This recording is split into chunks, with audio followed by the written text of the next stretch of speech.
أعمالنا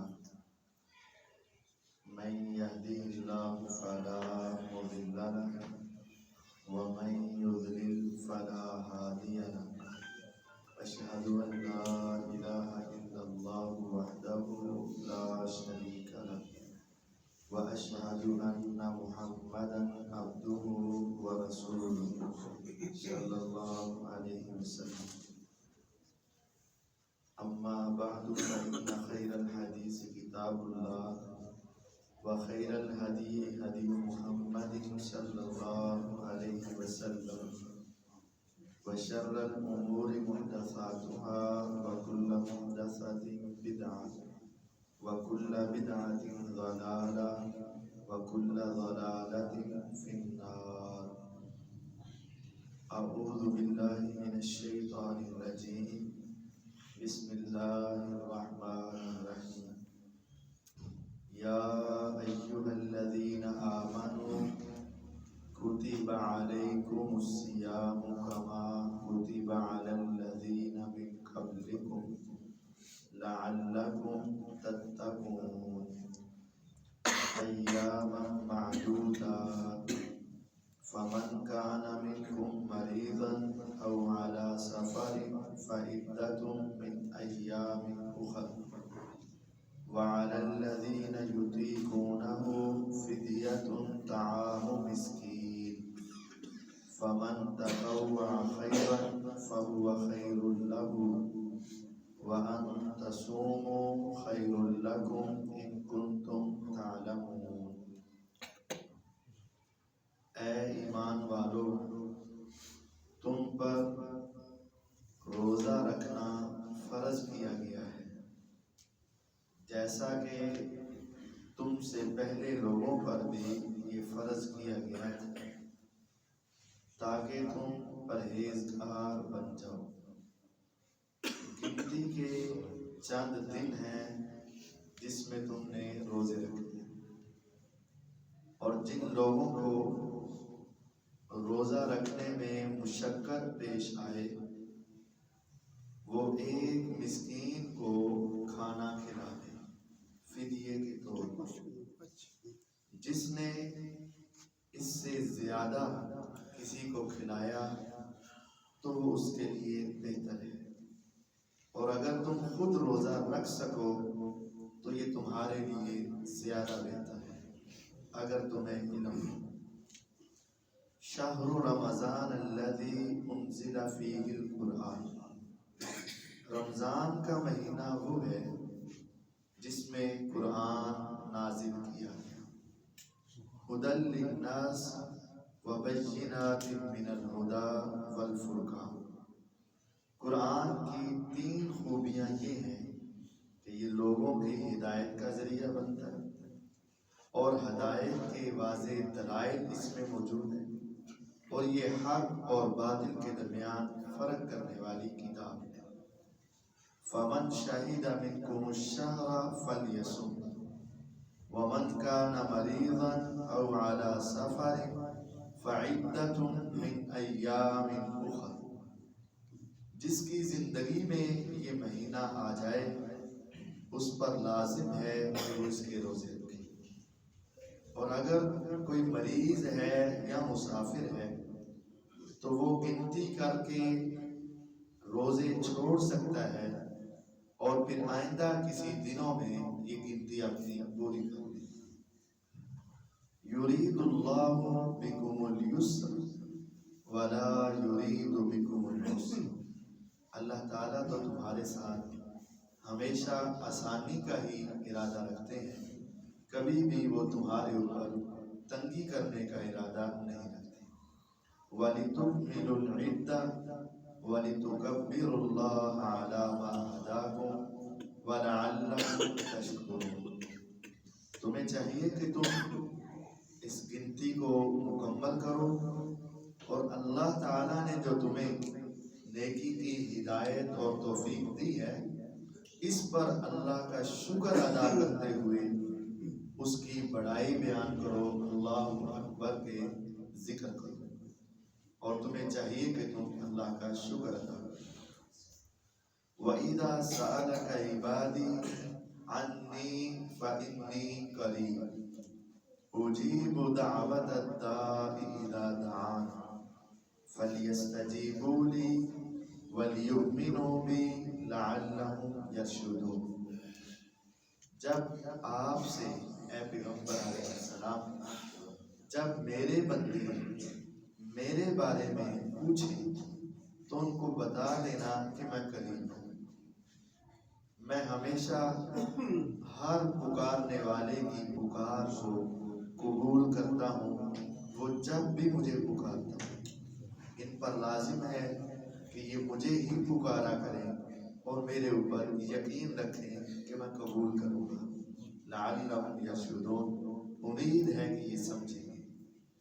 احل لکم لیلۃ الصیام الرفث الی نسائکم ہن لباس لکم وانتم لباس لہن۔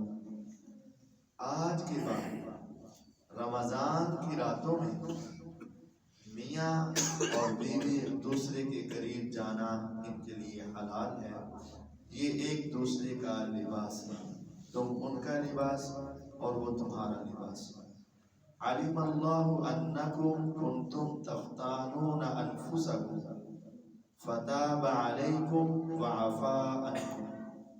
پہلے رمضان کے دنوں کی طرح راتوں میں بھی قربت اختیار کرنا حرام تھا، لیکن اللہ جانتے ہیں کہ تم میں سے بعض سے غلطی ہو جایا کرتی تھی۔ اب اللہ تعالیٰ نے تمہاری توبہ کو قبول کر لیا، پچھلے گناہوں کو معاف کر دیا۔ فَالْآنَ بَاشِرُوهُنَّ وَابْتَغُوا مَا كَتَبَ اللَّهُ لَكُمْ۔ اب تمہیں اجازت ہے کہ تم ایک دوسرے سے مل سکتے ہو اور جو اولاد اللہ نے تمہارے مقدر میں لکھی ہے اس کو تم تلاش کر سکتے ہو۔ وَكُلُوا وَاشْرَبُوا حَتَّى يَتَبَيَّنَ لَكُمُ الْخَيْطُ الْأَبْيَضُ مِنَ الْخَيْطِ الْأَسْوَدِ مِنَ الْفَجْرِ۔ پہلے ایک مرتبہ افطاری کے بعد سو جانے کے ساتھ اگلا روزہ شروع ہو جاتا تھا اور سو کر اٹھنے سے اس کے بعد کھانے کی اجازت نہیں تھی۔ اب تم کھاؤ اور پیو ساری رات، چاہے سونے سے پہلے کھاؤ چاہے سونے کے بعد کھاؤ، جب بھی چاہو کھاؤ۔ کتنی دیر تک؟ حتیٰ کہ سفید دھاگا سیاہ دھاگے سے الگ ہو جائے، یعنی رات کی سیاہی اور فجر کی سفیدی کا فرق واضح ہو جائے۔ جب تک فجر طلوع نہیں ہوتی اس وقت تک تم کھا سکتے، اور جب فجر طلوع ہو جائے، فجر صادق شروع ہو جائے، ثم اتموا الصیام الی اللیل، پھر تم نے رات تک روزے کو مکمل کرنا ہے، درمیان میں نہ اپنی بیوی سے قربت اور نہ کھانے پینے کے قریب نہیں جانا۔ وَلَا تُبَاشِرُوهُنَّ وَأَنْتُمْ عَاكِفُونَ فِي الْمَسَاجِدِ، اور جب تم مسجدوں میں اعتکاف بیٹھ جاؤ تو اعتکاف کی حالت میں ان راتوں میں بھی تم اپنے اہل خانہ کے قریب نہیں جا سکتے۔ تِلْكَ حُدُودُ اللَّهِ فَلَا تَقْرَبُوهَا، یہ اللہ کی حدیں ہیں، اللہ کے قوانین ہیں، ان کو توڑنا نہیں۔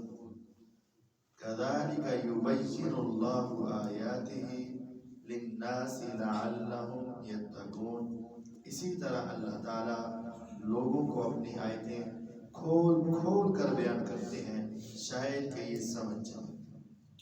روزوں کے معاملے میں چونکہ کھانے پینے اور افطاری سحری کے کرنے اور کروانے کے معاملات ہیں، تو ساتھ ہی فرمایا وَلَا تَأْكُلُوا أَمْوَالَكُمْ بَيْنَكُمْ بِالْبَاطِلِ، تم نے آپس میں کسی کا ناحق مال نہیں کھانا، حرام مال سے افطاریاں نہیں کرنا، حرام مال سے سحری اور افطاری کر کے روزے کا ثواب نہیں۔ وَلَا تَأْكُلُوا أَمْوَالَكُمْ بَيْنَكُمْ بِالْبَاطِلِ، آپس میں کسی کا مال باطل طریقے سے نہ کھانا۔ وَتُدْلُوا بِهَا إِلَى الْحُكَّامِ، اور ان کو پھر قاضیوں کے پاس لے جانا اور رشوتیں دے کر یا جھوٹیاں گواہیاں دے کر اپنے حق میں فیصلہ نہ کروانا. لِتَأْكُلُوا فَرِيقًا مِّنْ أَمْوَالِ النَّاسِ بِالْإِثْمِ، کہ تم لوگوں کا مال گناہ کے ذریعے سے کھا لو، ایسا نہ کرنا.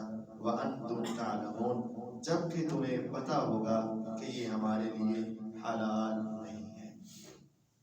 یہ ایک رکوع سورۃ البقرہ کا رکوع نمبر 23 ہے اور اس دوسرے پارے کا 7واں رکوع ہے. اس پورے رکوع میں اللہ رب العزت نے ہمیں روزوں کے احکام اور مسائل کے حوالے سے ہماری رہنمائی کی. رمضان کی آمد ہے، تو رمضان کے آنے سے پہلے ہی ہمیں اس رمضان کے لیے کچھ اپنا شیڈول اور اپنی تیاری کرنی ہوگی. دنیا میں آپ دیکھتے ہیں مہمان آنا ہو تو اس کے آنے کا انتظار ہوتا ہے، کب پہنچ رہے ہیں. بار بار گھر کے جو بڑے افراد ہیں جن کی ذمہ داری ہوتی ہے وہ اس کا بڑا خیال رکھتے ہیں کب پہنچ رہے ہیں. پہنچیں گے تو کہاں بٹھائیں گے تو کیا پلائیں گے، کیا کھلائیں گے، کیا کریں گے، وہ پوری پہلے ہی پلاننگ بناتی ہے. اور اگر پتہ بھی ہو کہ مہمان آ رہا ہے اور پھر دیکھی جائے گی، اور جب مہمان دروازے پر آ جائے تو اب صفائی کریں، کہاں بٹھائیں گے، کیا کھلانا ہے، کیا پلانا ہے، اس وقت پلاننگ شروع ہو جائے تو یہ اچھی بات نہیں. اور اگر آپ اس وقت مہمان کے آنے کے بعد صفائی کرنا شروع کر دیں تو یہ مہمان کی عزت افزائی نہیں. رمضان یہ اللہ تعالیٰ کی طرف سے ہمارے لیے ایک عظیم نعمت، ایک مہمان مہینہ ہے. اس کے آنے سے پہلے ہمیں اپنے اندر اور باہر دونوں کی صفائی کرنا لازم ہے. پہلے اندر کی صفائی اور پھر باہر کی صفائی.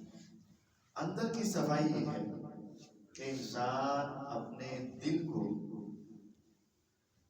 ہر قسم کے حسد، بغض، نفرت اور لڑائی جھگڑے سے پاک کرے. اپنے دل کو یہ سوچنا کہ رمضان آئے گا اس وقت ہم معافی مانگیں گے، رمضان آئے گا اس وقت ہم اللہ تعالیٰ کو منا لیں گے، رمضان آئے گا اور اس وقت ہم نیکی کی طرف آ جائیں گے، یہ درست نہیں ہے. ہمیں اپنے آپ کو اندر سے پہلے صاف کرنا ہوگا. اور اندر کیسے صاف ہوگا کہ ہم اپنے پہلے کیے ہوئے گناہوں کی معافی مانگیں. حدیث پاک میں آتا ہے کہ انسان جب ایک گناہ کرتا ہے تو اس کے دل پر ایک سیاہ نقطہ لگ جاتا ہے. اگر وہ معافی مانگ لے تو صاف ہو جاتا ہے، اور اگر وہ معافی نہ مانگے اور پھر دوسرا گناہ کر لے تو وہ دوسرا سیاہ نقطہ لگ جاتا ہے اور پہلا بھی باقی رہتا ہے. کرتے کرتے یہ سارا دل سیاہ ہو جاتا ہے. اور جب دل سیاہ ہوتا ہے تو پھر اس کے اوپر قرآن، حدیث اور آیات اثر نہیں کرتی. ہمیں رمضان کے آنے سے پہلے اپنے دل کو پاک کرنا ہے، صاف کرنا ہے اور اللہ تعالیٰ سے معافی مانگ کے اپنے گناہوں سے اپنے وجود کو پاک اور صاف کرنا. کہیں ایسا نہ ہو کہ اگر آپ کا مہمان آئے اور آپ کا چہرہ بھی دھلا ہوا نہ ہو اور آپ کا لباس بھی گندا ترین ہو، ہاتھ بھی آپ کے میلے کچیلے ہوں، تو آپ مہمان سے بغل گیر ہوں، جفی ڈال کے ملیں تو مہمان کو اچھا لگے گا نہیں. تو رمضان کے آنے سے پہلے ہمارا دل سیاہ ہو اور ہمارے چہرے کے اوپر بھی گناہوں کے اثرات ہوں اور ہمارا وجود بھی گناہوں میں ڈوبا ہوا ہو تو یہ اچھا نہیں.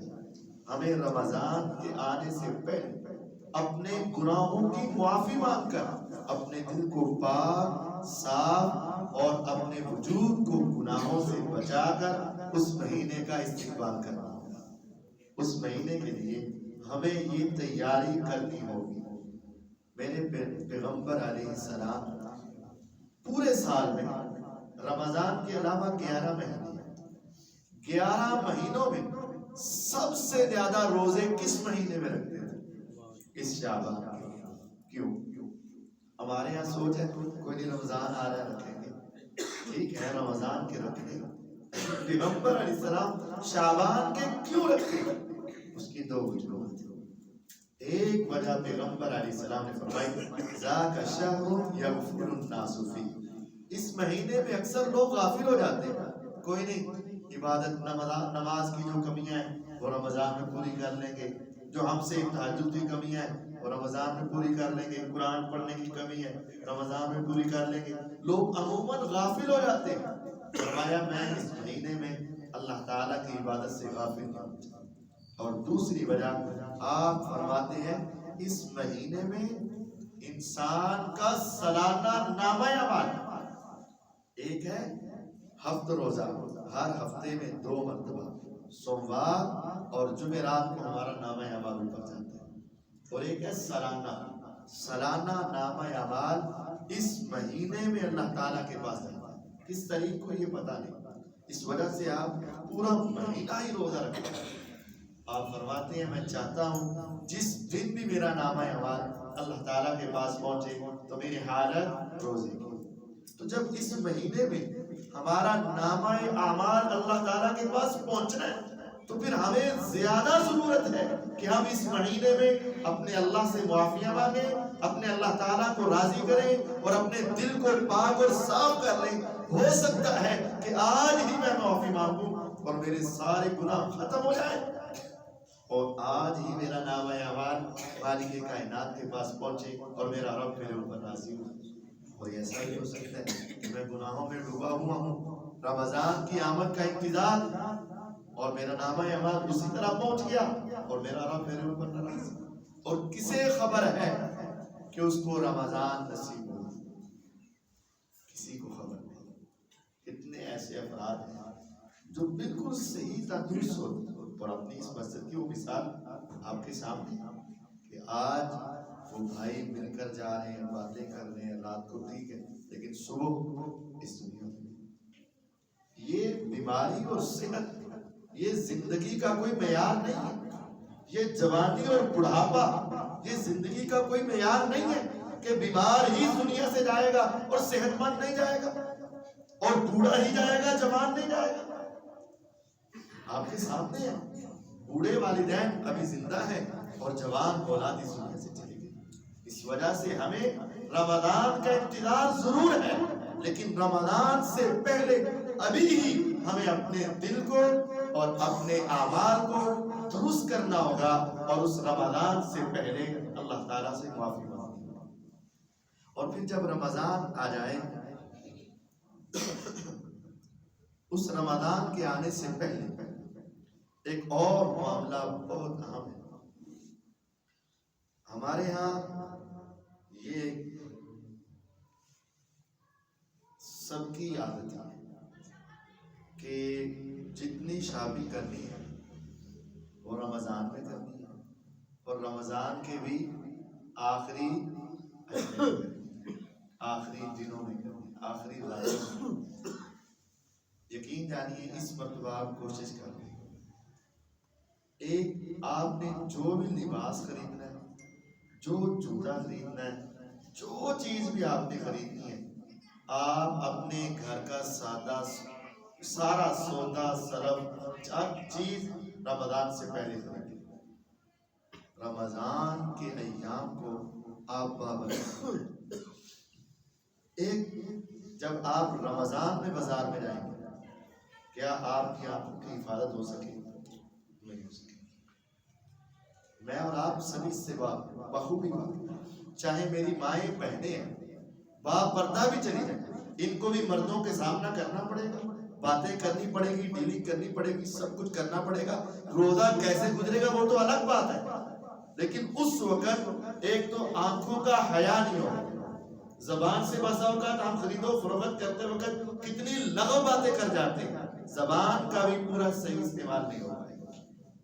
اور پھر وہ وقت اگر ہم بازار کے جانے کے بجائے وہی وقت بچا کر ہم اللہ تعالیٰ کی عبادت میں لگا دیں تو وہ وقت ہمارا قیمتی بن جائے. آپ گناہ نہ بھی کریں، آپ یوں سمجھیں کہ آپ نے ایک بھی گناہ نہیں کیا بازار میں جا کر، لیکن آپ اس رات عبادت کو چھوڑ کر آپ چلے گئے شاپنگ کرنے کے لیے، 2 3 4 گھنٹے تو لگیں گے نا. آپ اپنا جوتا لینے گئے، اپنے لباس لینے گئے، بچوں کی ضروریات کے لیے چلے گئے، گناہ نہ بھی کیا، لیکن وہ گھنٹے وہ گھنٹوں کے اعتبار سے نہیں، وہ منٹوں کے اعتبار سے نہیں، وہ سیکنڈ کے اعتبار سے تمہارے لیے قیمتی ہے. انا انزلناه فی لیلۃ القدر وما ادراک ما لیلۃ القدر لیلۃ القدر خیر من الف شہر، 1000 مہینے سے بہتر، یعنی 83 سال کی عبادت سے بہتر وہ صرف 8 گھنٹے. یعنی یوں سمجھے ایک ایک گھنٹہ 10 سال کی عبادت سے بہتر، وہ ایک گھنٹہ 10 سال کی عبادت سے بہتر. آپ اگر ایک گھنٹہ بھی اپنا وہاں لگا کر آ جائیں، اس کے مقابلے میں اگر آپ وہ ایک گھنٹہ اپنی عبادت میں گزار دیں، 10 سال کی عبادت سے زیادہ آپ کو ثواب مل سکتا ہے. لیکن ہمارے یہاں کیا ہے، جیسے جیسے عید قریب آتی جاتی ہے، ہم چاہتے کہتے ہیں یار یہ ضرورت ہے، میں کوئی غلط کام تھوڑی نہ کر رہا ہوں، میں کوئی برے کام تھوڑی کر رہا ہوں، یہ تو میری ایک ضرورت ہے. خدا را اس مرتبہ آپ ایسا کریں کہ آپ اپنی ساری ضروریات کو رمضان سے پہلے ضرور کریں، لیکن رمضان سے پہلے، اور پھر ان راتوں کو آپ محفوظ کریں اللہ تعالیٰ کی عبادت. اور پھر سحری اور افطاری والی جو ہماری روٹین ہے، اس کو بھی ہم لیتے ہیں. اس کا بھی جو کچھ آپ نے لانا ہے، کوشش کریں زیادہ سے زیادہ جو چیزیں پہلے آ سکتی ہیں وہ آپ اکٹھی پہلے لے آئیں، اکٹھی پہلے لے آئیں. اور اس میں ماؤں بہنوں کے ساتھ آپ تھوڑا سا کمپرومائز کریں. ہمارے ہاں اس وقت کو بہت معمولی سمجھا جاتا ہے. اس بیچاری عورت کی ذمہ داری یہ ہے کہ تم نے سب سے پہلے اٹھنا ہے اور بس کھانا پکانا ہے، اور سب سے آخر میں تم نے اس وقت کھانا ہے جس وقت اذان شروع ہو جائے، اور پھر کہنا ہے مسجد کیسا اذان ہو دے جڑا ذرا لمبی اذان ہو تاکہ وہ اسی کھانے نہیں. اور افطاری میں بھی اس نے عصر کے بعد شروع ہو جانا ہے، اور پھر افطاری تک ہمارے کھانے ہی بنتے رہتے ہیں. میں کھانے کے خلاف نہیں ہوں، لیکن میرا اصل مقصد سمجھیں، ہم نے روزے کو صرف اور صرف کھانے پینے کے لیے رکھی ہے، اور افطاری میں بھی صرف اور صرف ہر شے کھانے پینے میں رکھی ہے. حالانکہ یہ 2 وقت بہت قیمتی ہیں. میرے پیغمبر علیہ الصلوۃ والسلام نے یہ ارشاد فرمایا تھا کہ آسمان دنیا، پہلا آسمان، اللہ تعالی ہر رات پورا سال ينزل ربنا تبارک و تعالی کل لیلۃ الی السماء الدنیا، ہر رات میرے اللہ پچھلے پہر آسمان دنیا تک آ جاتے ہیں، اور اللہ تعالیٰ خود بلاتے ہیں، علم مستغفر، علم مستشفع، علم مسترزق.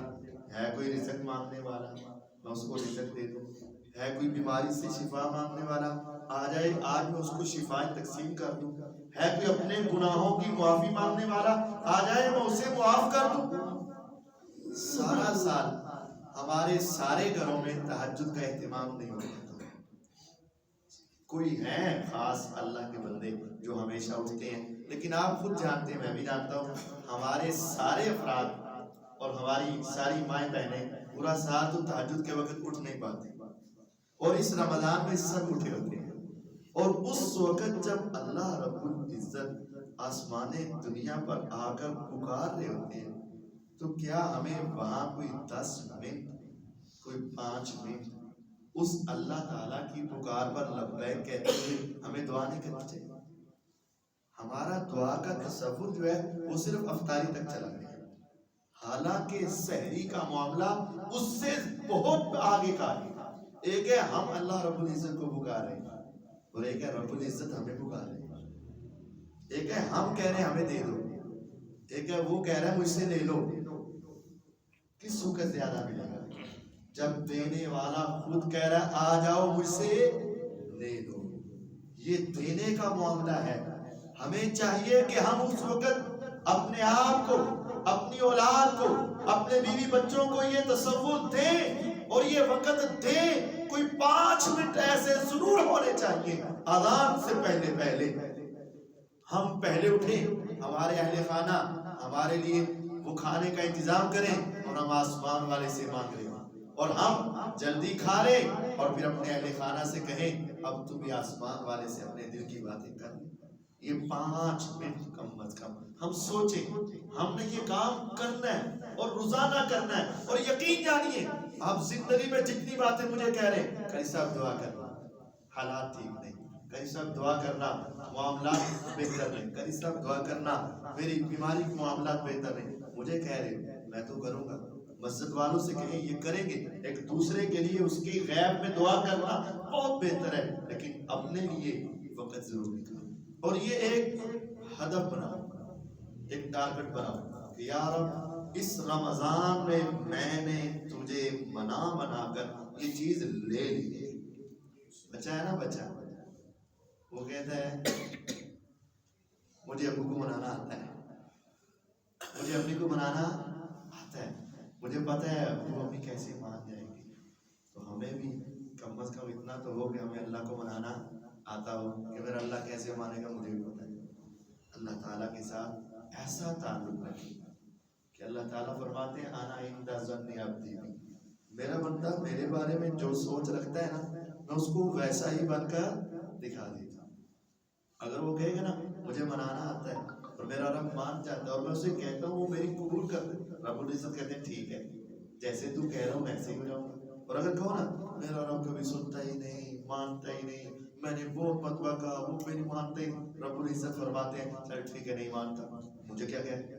اللہ تعالیٰ کسی کے سامنے مجبور نہیں، لیکن اس تصور کو سمجھو کہ رب العزت آسمان دنیا پر آئے ہو اور تمہیں کہہ رہے ہو مانگ لو مانگ لو مانگ لو، میں دینے آیا ہوں. اور ہم اس وقت اٹھ ہی نہ رہے اور ہم اس وقت مانگ ہی نہ رہے اور ہم اس وقت صرف اپنے کھانے پینے کے چکروں میں. کھانا پینا جائز ہے، درست ہے، لیکن اس کے ساتھ ساتھ جو ہماری ضروریات ہیں اس موقع پر ہم نے یہ ذہن بنانا ہے کہ ہم نے سحری کے وقت کو اللہ کے ساتھ باتوں کے لیے بھی رکھنا ہے. کھانا بھی ضرورت ہے اور اللہ تعالیٰ سے باتیں کرنا بھی ہماری اصل ضرورت ہے. اسی طرح افطاری میں ہمیں یہ ہوتا ہے یہ ہو یہ ہو یہ ہو یہ ہو. وہ بیچاری ہماری مائیں بہنیں وہ بس وہی بناتی رہتی ہیں اور ان کو دعا کا ٹائم ہم دیتے ہیں. افطاری کا وقت بھی ہم ایسا بنائیں کہ ہم سارے اپنے اپنے گھر میں بیٹھ کر بچوں کو ایسا ماحول دو. آج تم اپنے بیٹوں کے سامنے بچوں کے سامنے بیٹھ کر اپنے ہاتھ اٹھاؤ گے نا وہ تمہارے چھوٹے چھوٹے پھول بھی تمہیں دے کر اپنا ہاتھ اٹھائیں گے. جو تم کرو گے ویسے ویسے وہ کریں گے. اور ہمیں اس وقت جو فکر ہوتی ہے نا اے چیز نہیں آئی اے چیز نہیں آئی یہ نہیں آئی یہ لے آؤ یہ لے آؤ ادھر سے اذان چلو بھی شروع. یقین جانیے اس وقت یہ ساری فکریں چھوڑ کر نا یہ فکر کر لو کہ اللہ رب العزت پیغمبر علیہ السلام کی زبان سے یہ اعلان کرواتے ہیں ثلاث دعوات مستجابات لا شک فیہ. 3 دعائیں مستجابات ضرور قبول ہو، لا شک فیہ ان کی قبولیت میں شک نہیں. اب 2 لفظ ہیں مستجابات، کہتے ہیں نا مستجاب الدعوہ، اس کی دعائیں جو بولتا جاتا ہے وہ فوراً سلیکٹ ہو جاتی ہے قبول ہو جاتی ہے. ٹھیک ہے تو مستجاب بھی آپ نے لفظ بولا اور آگے پھر بولا لا شک فیہ، اس کا مطلب ان کی قبولیت میں کوئی شک تاکید پیدا کر دی. 3 دعائیں ضرور قبول ہوں گی ان کی قبولیت میں کوئی شک نہیں. ایک وہ ہے دعوت الصائم عند فطرہ، جب روزے دار افطاری کے قریب بیٹھ کر کھانے پینے کو بھول کر، اصل بات یہ ہے سارے دن کا بھوکا کھانا سامنے ہے توجہ اس طرف نہیں ہے، سارے دن کا پیاس لگی ہے پانی سامنے ہے اس کی توجہ پھر بھی اس طرف ہے، تو اپنے اس وقت کھانے پینے کو بھول کر وہ آسمان والے سے جب باتیں کرتا ہے نا تو میرے پیغمبر علیہ السلام نے نبوت کی زبان سے پہاڑوں سے ٹھوس اور موتیوں سے قیمتی کلمات یہ ارشاد فرمائے، لا شک فی نہ، اس کی قبولیت میں کوئی شک نہیں۔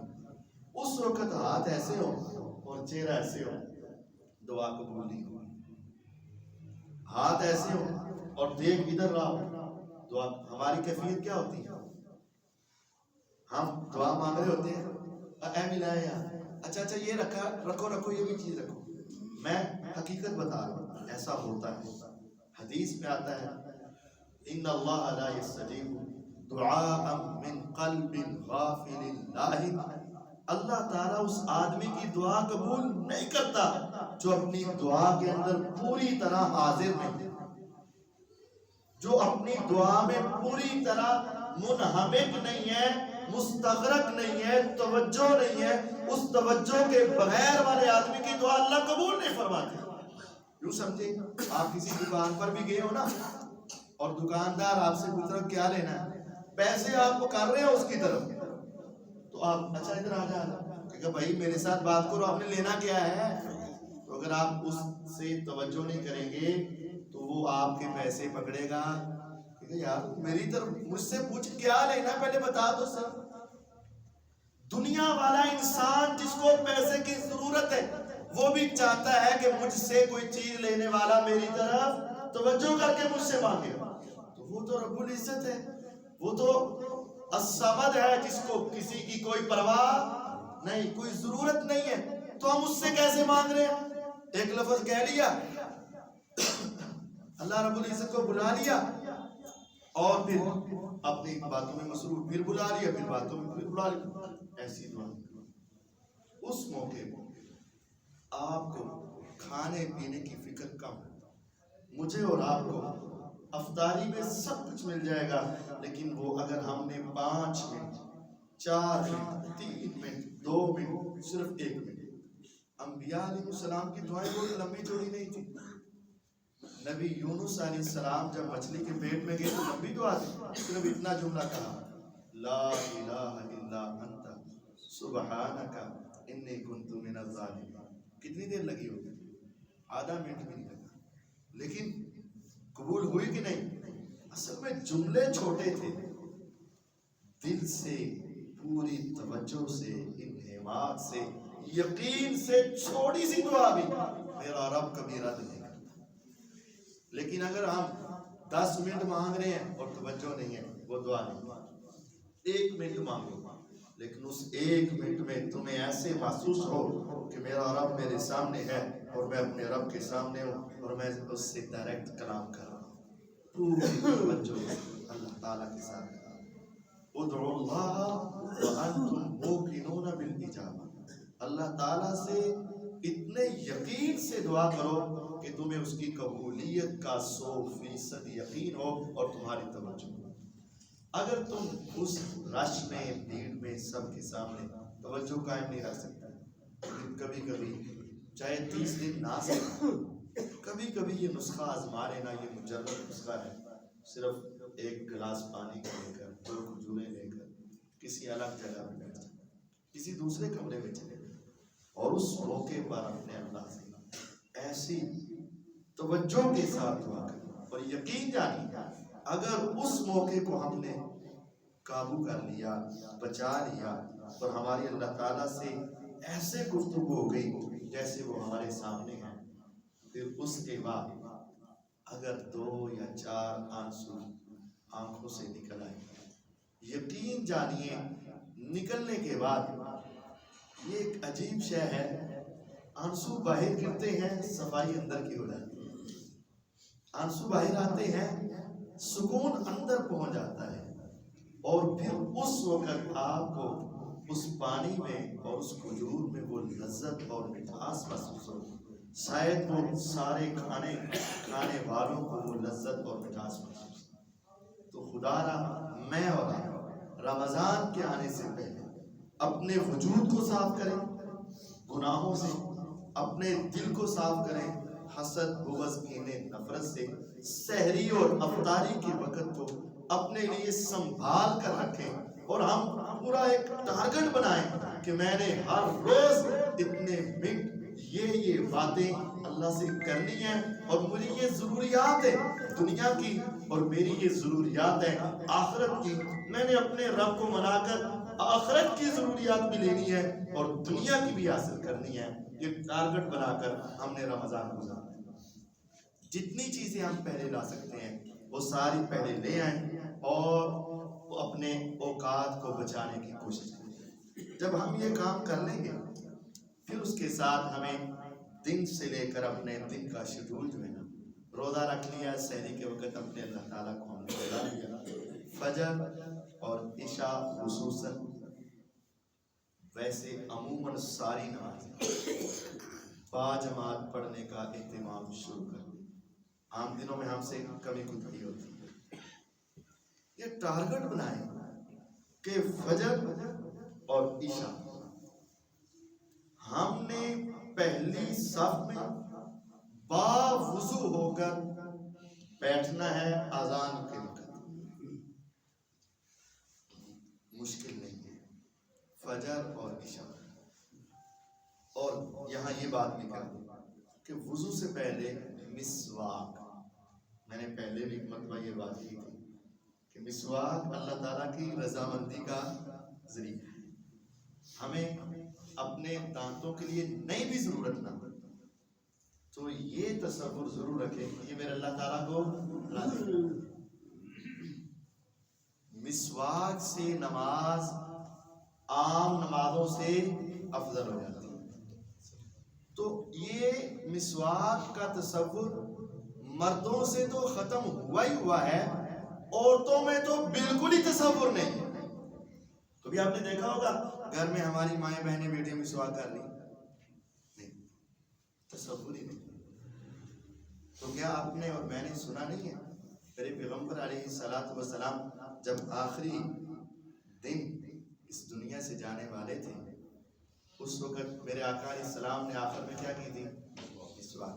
اور آپ نے اپنی زوجہ محترمہ سیدہ عائشہ صدیقہ طاہرہ مطہرہ رضی اللہ عنہ، انہوں نے کیا کیا؟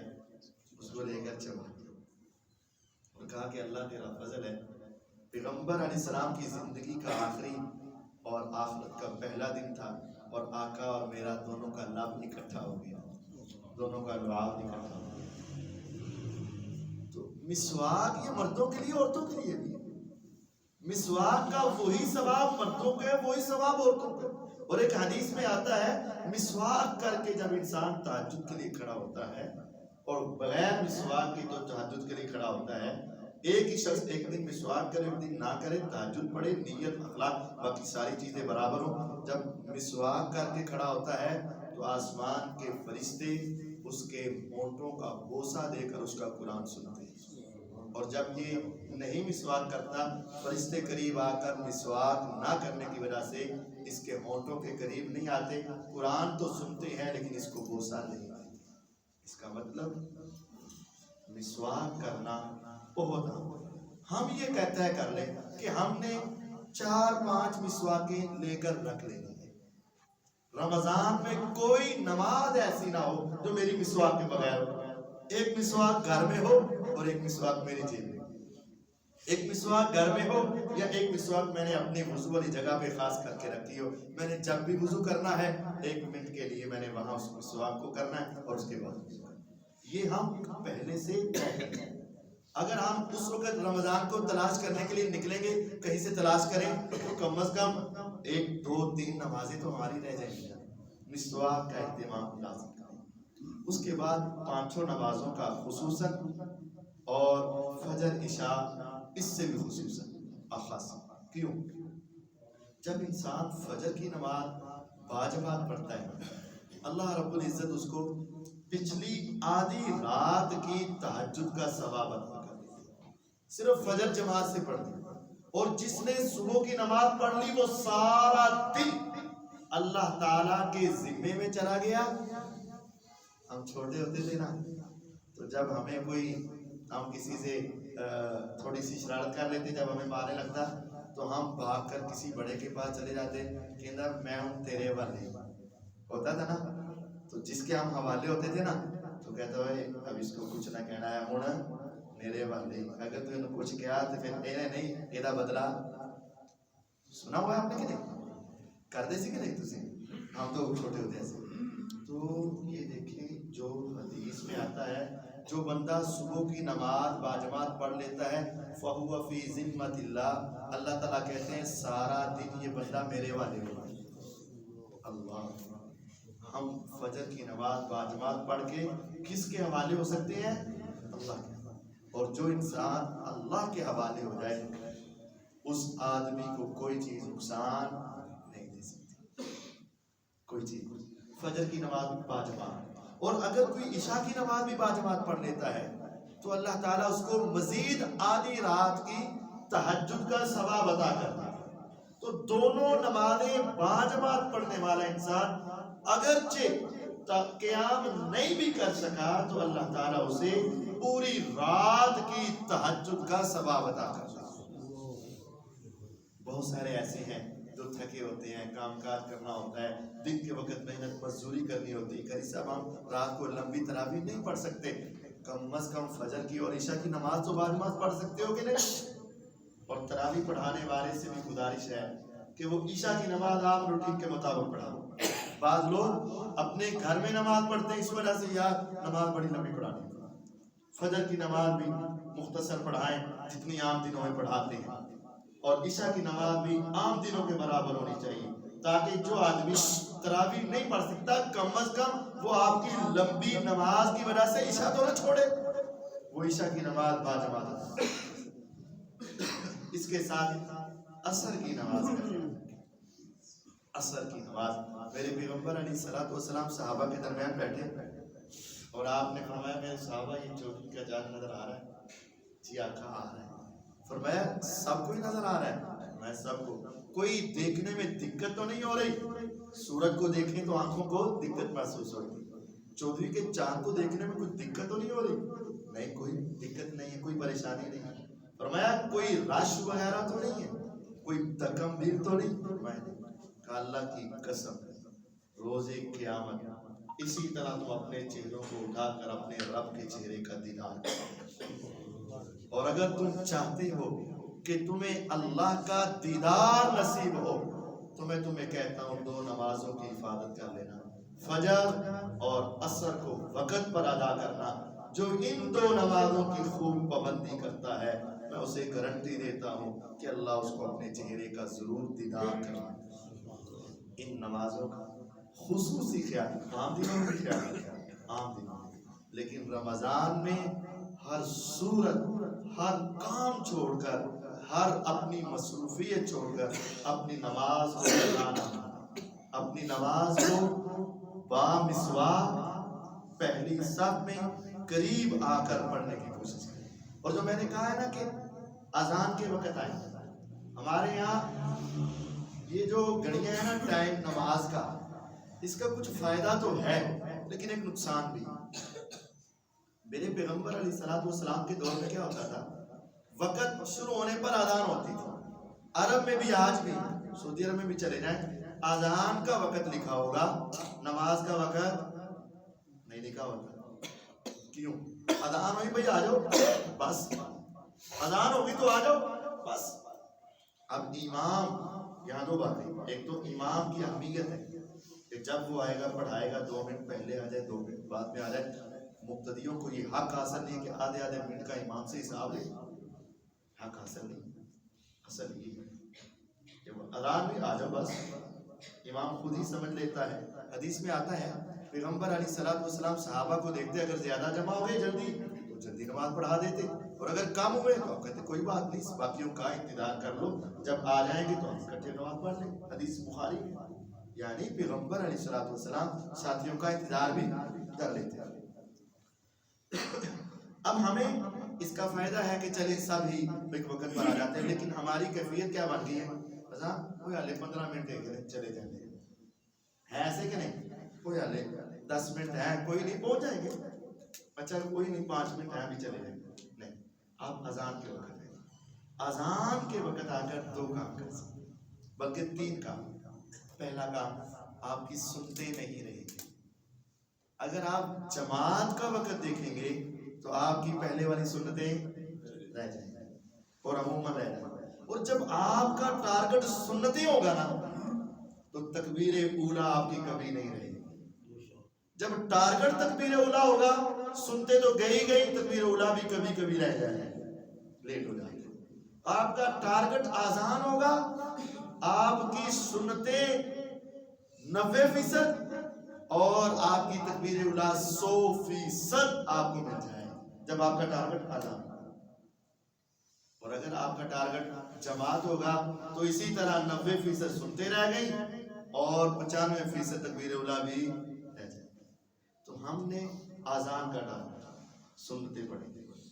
دوسرا کام ہم یہ کر سکتے ہیں, ہم اس وقت قرآن پڑھیں.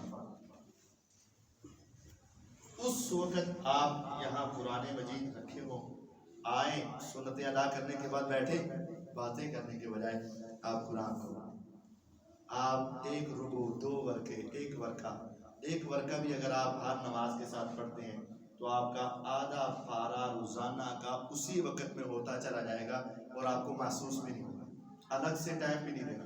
آدھا پارہ روزانہ کا آپ کا صرف اگر آپ ایک ورق پڑھیں اور اس وقت میں ایک ورق پڑھنے میں 5 منٹ لگتے ہیں, اس سے زیادہ ٹائم نہیں لگے. تو اذان کے وقت آنے کا. اور تیسرا اور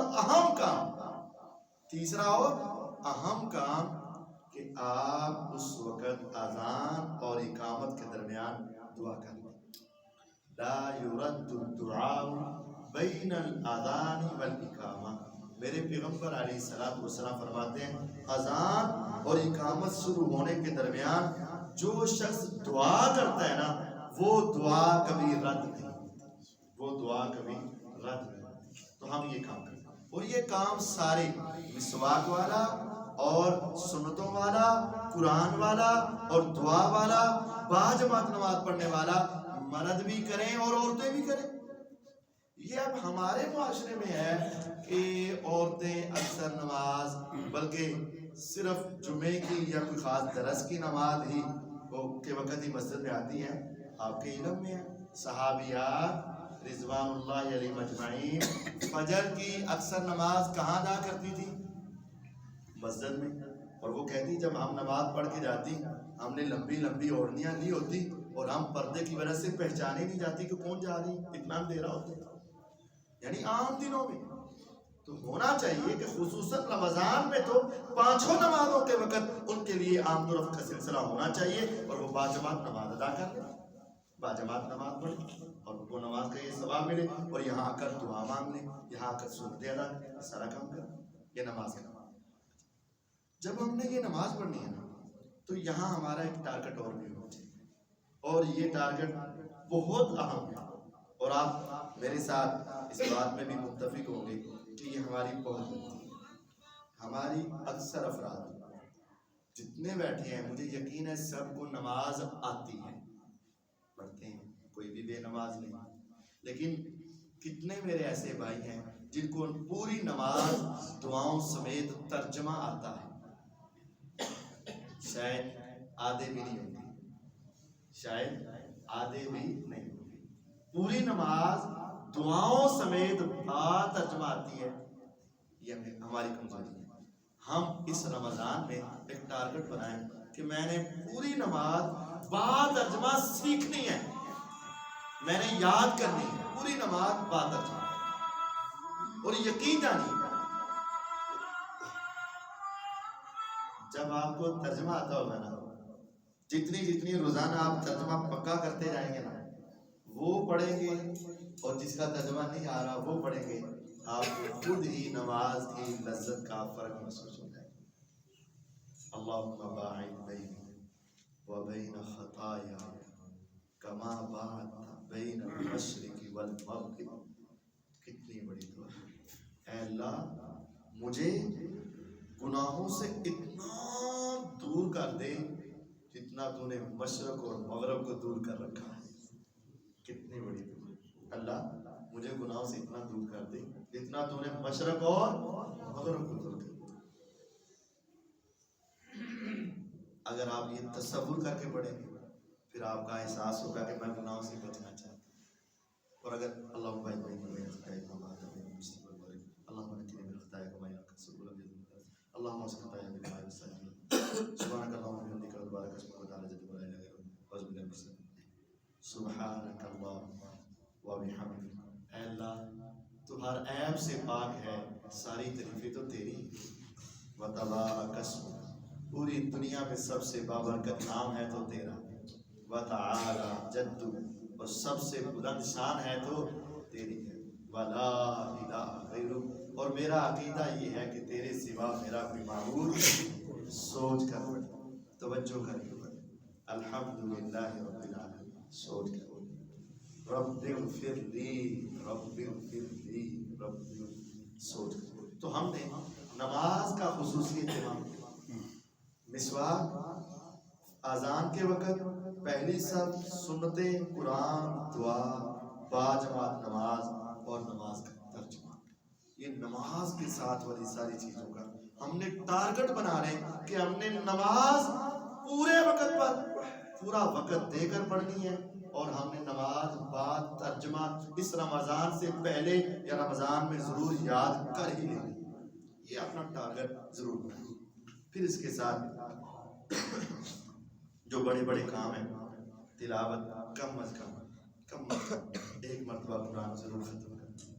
کم از کم ایک مرتبہ. ہاں زیادہ ہو جائے تو یہ ہمارے لیے خوش قسمتی ہوگی. آپ نے ابھی سنا تھا رمضان کے مہینے میں قرآن نازل. رمضان اور قرآن کا بڑا گہرا. حضور علیہ الصلوۃ والسلام کے پاس نا ہر سال آسمان سے جبریل علیہ السلام اترتے. رمضان ہر روز ایک پارہ میرے آقا علیہ السلام جبریل علیہ السلام کو سناتے، اور ایک پارہ جبرائیل علیہ السلام میرے آقا علیہ السلام کو سناتے اور میرے آقا سنتے. صحیح بخاری کی روایت ہے کہ کانا جبرائیل علیہ السلام یلقاہ فی رمضان فیدارسہ القرآن. حضور کے پاس ہر روز آسمان سے جبرائیل علیہ السلام اترتے، نئی وحی لے کر نہیں. حضور پارہ سناؤ، میرے آقا پورا پارہ سنا دیتے. پھر حضور کہتے جبریل تم بھی سناؤ علیہ السلام. میرے جبرائیل علیہ السلام بھی سنا. اور جس سال آپ اس دنیا سے گئے نا، اس مرتبہ حضور فرماتے ہیں میں نے کہا جبریل زندگی کا پتہ کوئی نہیں ہے علیہ السلام، اس مرتبہ مجھ سے 2 پارے سنے ہیں. انہوں نے کہا آقا علیہ السلام ٹھیک ہے، بھی میرے بھی 2 سنے. جبرائیل علیہ السلام اور آقا علیہ السلام نے 2 پاروں کا دور کیا، سنے اور سنائے. تو یعنی پورا قرآن وہ رمضان میں پڑھتے تھے. تو ہمیں بھی تو چاہیے نا کہ ہم ایک مرتبہ کم از کم پورا قرآن سنیں. اس سے زیادہ تلاوت کر لیں تو بہتر ہے، لیکن کم از کم ایک مرتبہ. رمضان کے مہینے میں صدقہ و خیرات کی اہمیت عام دنوں سے بڑھ جاتی ہے. کوشش کریں، زیادہ نہیں. یہ میرے بچے ہیں، بیٹے، ان کے پاس 10 روپے تو ہوں گے نا. 300 روپے اپنے پاس رکھ لو کہ روزانہ میں نے 10 روپے سے،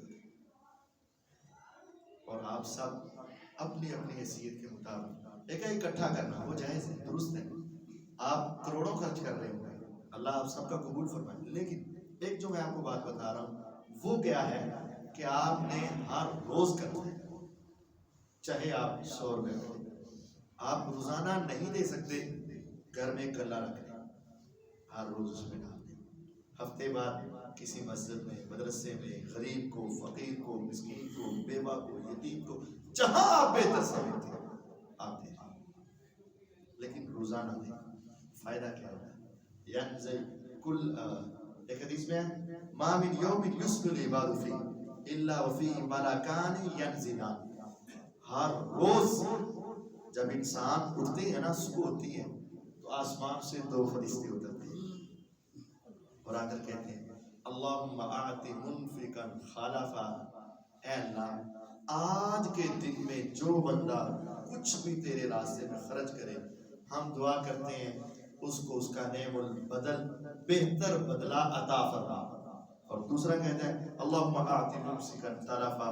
اے مولا جس کے پاس آج ہے اور دے سکتا ہے اور نہیں دے رہا، اے اللہ اس کے مال کے اندر تباہی اور بربادی نہ آتے.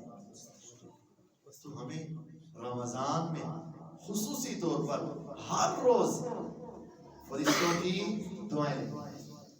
ہر روز چاہے تھوڑا ہی خرچہ کریں. لیکن صدقہ ہر روز کرنے کی عادت ڈالیں. باقی جو زکوٰۃ فطرانہ جو دیتے رہیں, اسی میں سے چاہے آپ ایک تھوڑا سا حصہ ایسے رکھ لیں کہ روزانہ دینا, روزانہ دینا, روزانہ دینا, روزانہ دینا. اپنے بچوں کے ہاتھوں سے دلوائیں. عرب کے اندر اللہ تعالیٰ ہم سب کو حج کی سعادت عطا فرمائے. عرب میں آپ نے دیکھا ہوگا کہ چھوٹے چھوٹے بچے بہت زیادہ تقسیم کر رہے ہیں. بچے کے ہاتھ سے دلوائیں گے نا, اس کو دینے کی عادت پڑے گی, اس کو خوشی محسوس ہوگی, اور وہ آئندہ بھی اسی طرز عمل پر چلتا رہے گا. اور اس کی ایک تربیت ہوگی. آپ اس کو سمجھائیں, بیٹا دیں دیں دیں اور دیں. آپ اپنی اولاد کو دے دو. آپ نے 1000 روپے خرچ کرنا ہے, 500 خود خرچ کر دو, 500 بچوں کو پکڑا دو, بیٹا آج تم نے صدقہ کر دیا.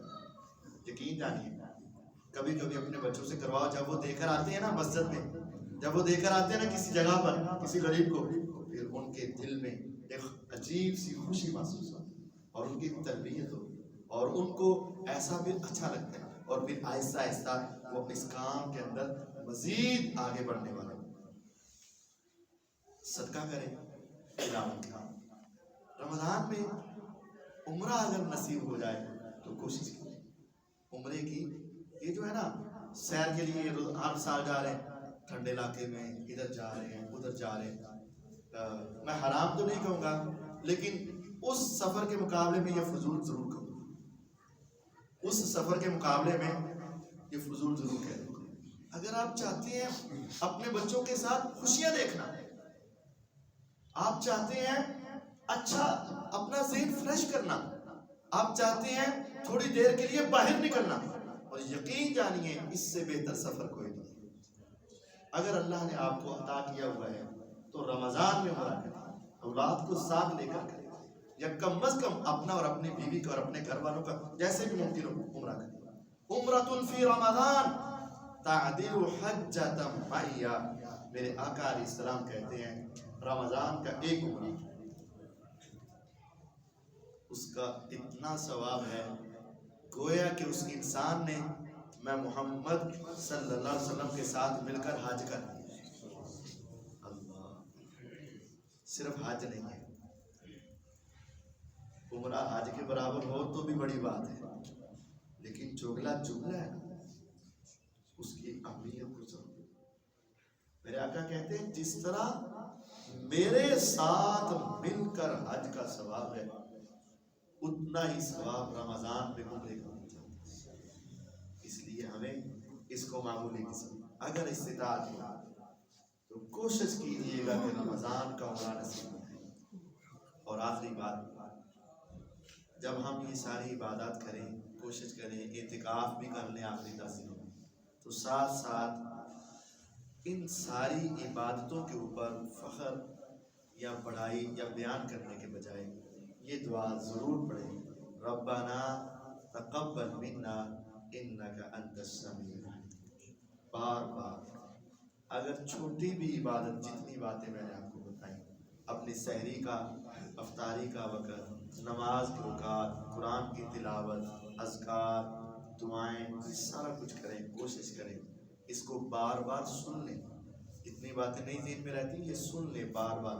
گھر میں جا کر اپنا ایک ٹائم ٹیبل بنا لیں, اور پھر آپ یہ دعا کرتے ہیں ربنا تقبل منا انک انت السمیع العلیم. مولا جتنی عبادت کر رہے ہیں قبول فرما لے.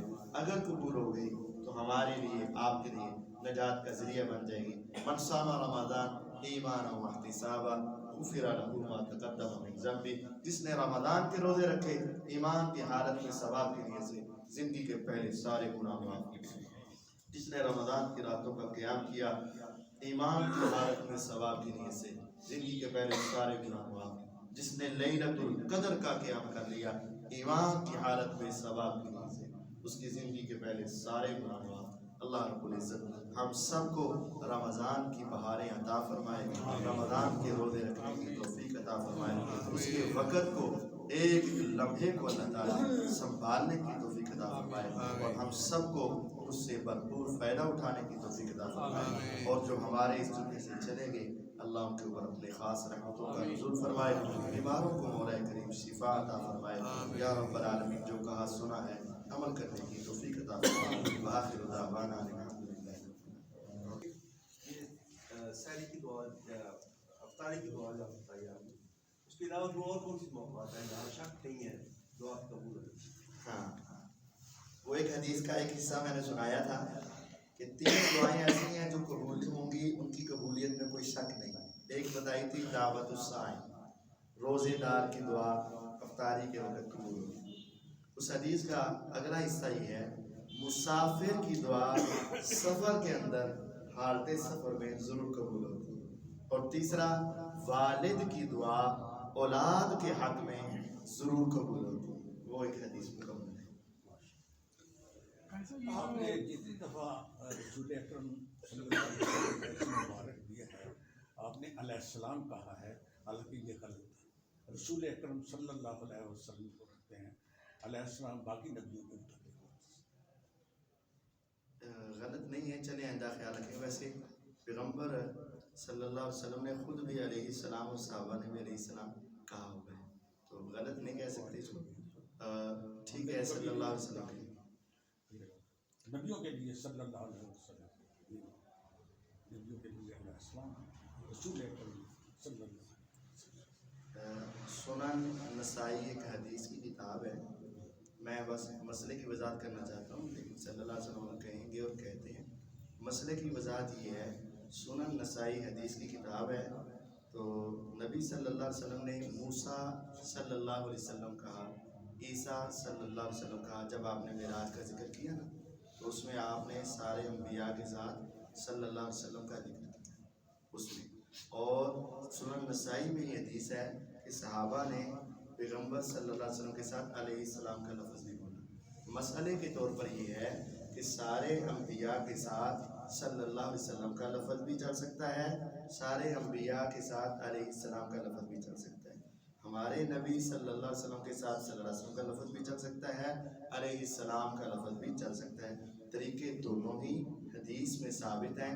ہاں، ہم نے سنا ایک ہو یا ہمارے علم تک ایک پہنچا ہو تو آپ اس اعتبار سے درست کہتے ہوں گے، لیکن مسئلے کے طور پر یہ دونوں باتیں قرآن و حدیث سے ثابت ہیں۔ باقی ہم آپ کے ساتھ محبت کا اظہار کرتے ہوئے یہ کہیں گے کہ جب تک آپ ہوں گے انشاءاللہ آئندہ بھی ہم صلی اللہ علیہ وسلم کہیں گے۔ یہ جو تحیت المسجد ہے، جب ہم لوگ انٹر ہوتے ہیں، کئی لوگ تو بالکل نماز کے قریب آتے ہیں، کئی لوگ جو ٹائم ہوتا ہے وہ بھی آ کے بیٹھ جاتے ہیں، اس کی ذرا اہمیت بیان کریں کہ تحیت المسجد از بیٹر دین، مطلب جو پہلے مطلب اس کی چیز کی اہمیت ذرا بیان کریں تاکہ لوگوں کو اس کو مطلب جاری کرنے کا طریقہ آئے۔ تحیت المسجد، مسجد میں آئیں تو 2 رکعت پڑھنے کے بغیر بیٹھنا نہیں چاہیے۔ اگر وقت ہے تو ہر صورت لازم ہے کہ آدمی 2 رکعت نفل پڑھے اور پھر بیٹھے۔ اس کے بغیر آ کر بیٹھ جانا، 5 منٹ ہے، 10 منٹ ہے، 7 منٹ ہے، آئے اور آ کر بیٹھ گئے اور بیٹھ کر جو ہے نا ویسے ہی جرابیں سیدھی کرنے لگ پڑے یا ویسے بیٹھ گئے، تو یہ درست نہیں ہے۔ ہر مرد اور عورت پر یہ لازم ہے کہ اگر وقت ہے تو 2 رکعت پڑھ کر یا صورت بیٹھیں گے، 2 رکعت کے بغیر نہیں بیٹھنا چاہیے۔ آپ کی حدیث ہے اذا دخل احدکم المسجد فلا یجلس حتی یصلی رکعتین، جب تم میں سے کوئی ایک مجلس میں آئے تو 2 رکعتوں کے بغیر نہ بیٹھے، تو 2 رکعتیں پڑھ کر بیٹھیں۔ اس میں ایک اور سوال ایک ہاں جی اگر میری پوری ہو رہی ہے، بسا اوقات ہوتا ہے کہ ٹائم نہیں ہوتا نا، 1 یا 2 منٹ ہوتے ہیں، اگر شروع کریں تو مکمل نہیں ہوگا، تو اس وقت دونوں باتیں درست ہیں۔ یا تو آپ شروع کر لیں تو جب امام صاحب کھڑے ہو جائیں آپ نماز ختم کر لیں، اور یا پھر آپ کھڑے رہیں اور کھڑے ہو کر اذکار کر لیں، بیٹھنا نہیں ہے۔ جی اب تحیت المسجد کے 2 نفل، اگر ہم ظہر میں جاتے ہیں تو 4 جو رکعتیں ہیں سنتیں ہیں وہ ہم جا کے پہلے پڑھ لیں، کیا وہ اس کا بدل ہے؟ ہاں، اب سوال یہ ہے کہ جیسے فجر کے وقت آپ آئے، فجر کی 2 سنتیں ہی پڑھنی ہیں، تو کیا وہ تحیت المسجد پڑھی جائیں یا 2 سنتیں پڑھ لی جائیں؟ تو جو سنتیں ہوتی ہیں وہ تحیت المسجد کا بدل ہو جاتی ہیں، اس کے اندر ہی وہ شامل ہو جاتی ہیں۔ تو مقصد عبادت کا ہے، ہاں، یا مقصد اگر آپ عبادت۔ 2 نفل پڑھنے یا 2 ہاں، چاہے 2 فرض پڑھ لو، 2 نفل پڑھ لو، 2 سنتیں پڑھ لو، نماز پڑھنے کے بغیر نہیں بیٹھنا۔ وہ فرض بھی آپ کے ہو سکتے ہیں، لازم نہیں ہے کہ آپ نے سنتیں ہی پڑھنی ہے، فرض بھی آپ کے ہو سکتے ہیں، نفل بھی ہو سکتے ہیں، سنتے بھی ہو سکتی ہیں، جو بھی آپ 2 رکعتیں پڑھ لیں کوئی بھی چیز ہو تو وہ کافی ہوگی۔ اور اس بھی ہے کہ شاید کسی شخص نے آگے بیٹھ گئے تو نبی صلی اللہ علیہ وسلم نے آواز دے کے وہ نفل پڑھے ہیں نہیں پڑھ پڑے۔ جی یہ حدیث ابو داود حدیث کی کتاب میں ہے، آپ خطبہ دے رہے تھے تو آپ نے دیکھا ایک شخص آیا اور آ کر بیٹھ گیا، آپ نے خطبہ روک کر پوچھا کہ آپ نے 2 رکعتیں پڑھ لی؟ انہوں نے کہا نہیں، آپ کا خطبہ سننے کے لیے بیٹھ گئے۔ میں خطبہ تو سننا ہی ہے لیکن پہلے اٹھ کر 2 رکعتیں پڑھوں، تو آپ نے ان کو اٹھا کر 2 رکعتیں پڑھائی۔ ابو داود کی حدیث ہے۔ صاحب یہ جو ہے اپنا سم ٹائمز کچھ لوگ کہتے ہیں کہ جو ہم طلاق راتوں کے اندر بھی جو یہ تراویح پڑھ لیتے ہیں نا، تو لوگ کچھ کہتے ہیں کہ بس یہ عبادت آپ کی ہو گئی، مطلب ساری رات کی آپ کی عبادت ہوگی، آپ چل جا کے سوچیں گھر جا کے۔ اس پہ تھوڑی کوشچن ڈالیے گا کہ یہ کیا ایسا ہے؟ طلاق راتوں میں یا عام راتوں میں تراویح پڑھ لینا یہ عبادت ہو گئی، اب دوسری عبادت کی ضرورت نہیں ہے، یہ بات درست نہیں ہے۔ عبادت تو ہوئی ہے، جتنی آپ نے کی ہے اتنی ہوئی ہے، باقی آپ کی عبادت رہ گئی۔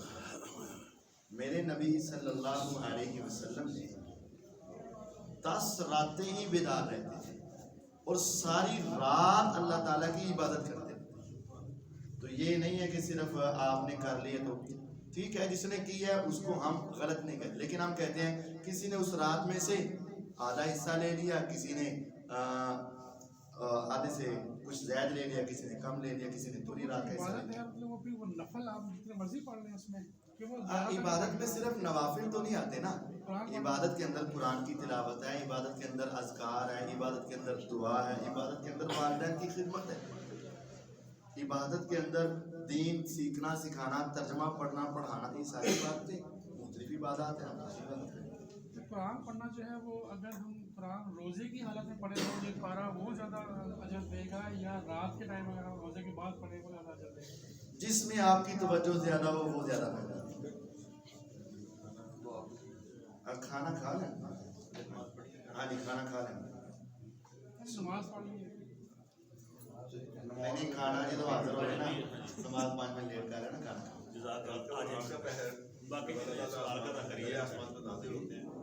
کھانے کے لیے تشریف لے آئے سوالات کرنے والا فری ہو جائے۔ یہ ساری رات ہی نازل ہوتے رہتے ہیں۔